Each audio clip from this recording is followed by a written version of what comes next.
In this video, we'll be covering posting for inside of Bobcad CAM. Now this video is going to work for all types of posting, no matter what the part is, as long as it has toolpath.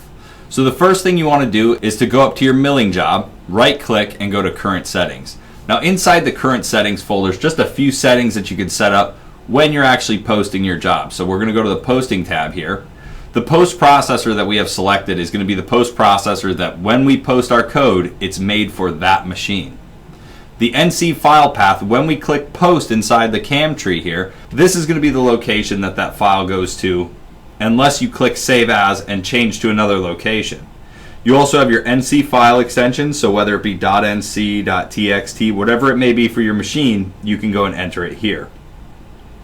For the program number at the beginning of the job, you can go and change it right here. It's automatically set to 100.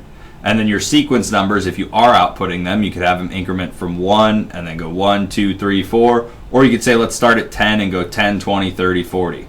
However you want to set that up.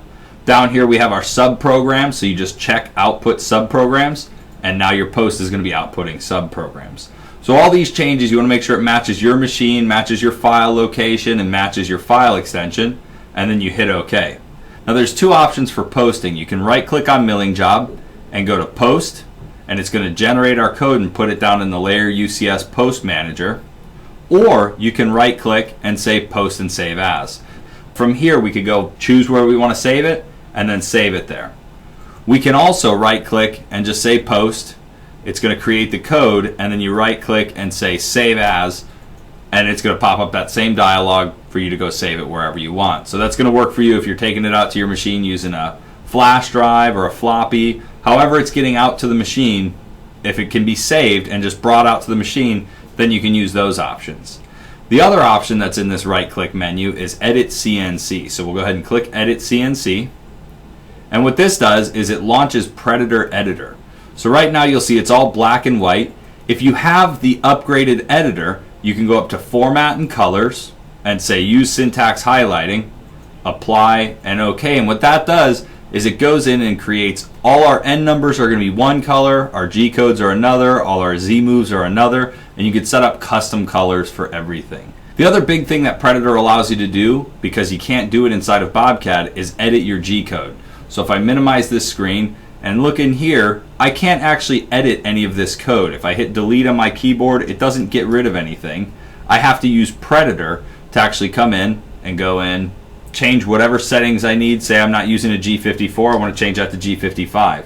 Whatever the setting may be, I can change it in here, and then I go up to File, Save As, and then I can go ahead and save it wherever I want, and then choose a file type of whatever I want. So if I want it to be .cnc, .txt, whatever the options may be, I can just go in, change that style, or just go back to .nc, and then save it to where I need it. So then I just click Save, and now I'm going to have that program saved wherever I just put that file.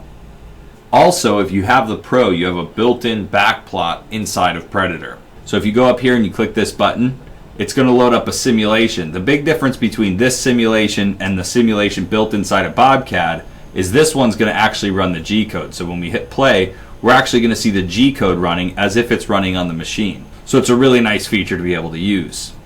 And then the last option that you really get in here is this is also a DNC communications program for RS-232 cables. So if I close out of that, turn off my backplot, I can go up to DNC. I have to set up my properties with my baud rate and everything here.